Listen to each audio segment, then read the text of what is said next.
one who can make you can break you. I grew up in Manali, in a small village, and I just feel that my story is a bit overrated, because honestly, it's not that I didn't want easier life. It's not that I don't want sugar daddies, or I want to do like item numbers, but I'm not fit for that.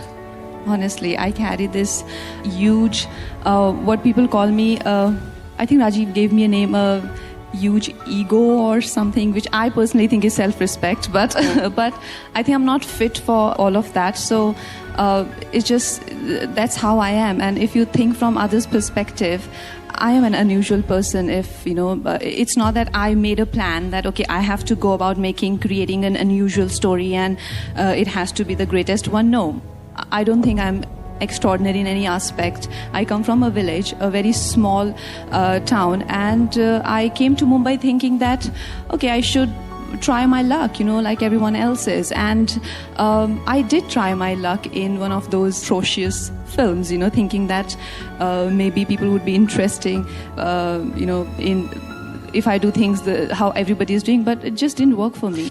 I think I was quite confident of myself, and I had a mind of my own. I liked the fact that my father had a lot of expectations from my brother, and I probably wanted to be that person who he could be proud of, and who could be her own heroes. My parents gave me an easy option that if you are gonna go your way, so there's the highway, and you can probably expect no funds and no support. I think I left, I just refused to go to school, and I'm like, I can't do science. I don't want to be a doctor. And he's like, then what would you be? And I'm like, I don't know. So he's like, don't you think you should? I said, give me a year and I would find out. And he's like, I have no money to spend on these sort of hobbies of yours. And I'm like, sounds fair. I was nothing like I am today. I couldn't speak a word of English. And if you don't speak English, how would you expect to work in Hindi films?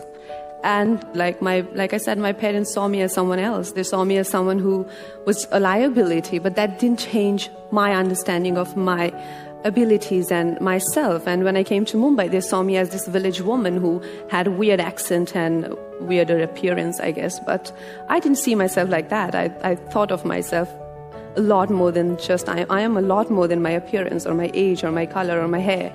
And that is how I saw myself. And I had an option. Either I could have stayed in that comfortable life that my parents gave me, or the mentor turned into Trementor that he was offering me was also very comfortable. But I chose, I made that choice because I always chose my own freedom over a golden cage, no matter in what form it comes. It doesn't have to be an obvious villain. It can come in any form. So I always chose open sky, even if it comes by sleeping on the pavements, or it comes by living in sleeping foodless. But were there nights you didn't have food?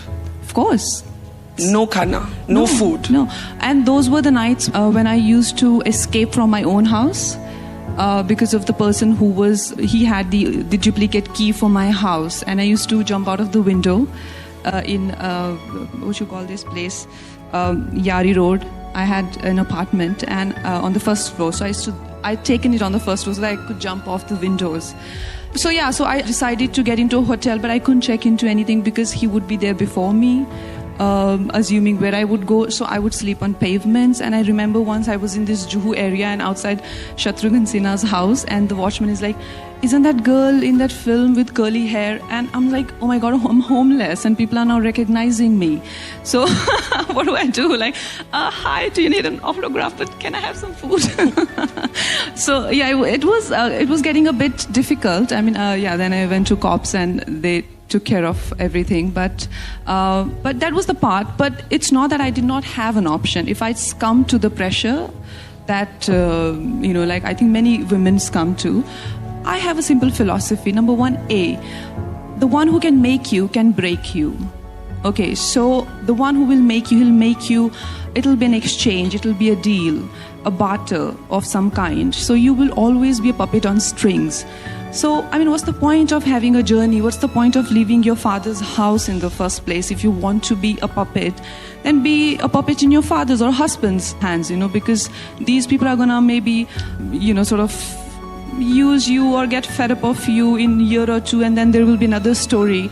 And then where do you see yourself? So it's a superficial success that you get by succumbing to others' expectations from you. So it's very superficial. It looks very charming. It's an easy way. It looks very easy, but then it's not true success. And I did not have this clarity, but what I had was this desire to just break free. I'm like, you cannot keep me in these four walls.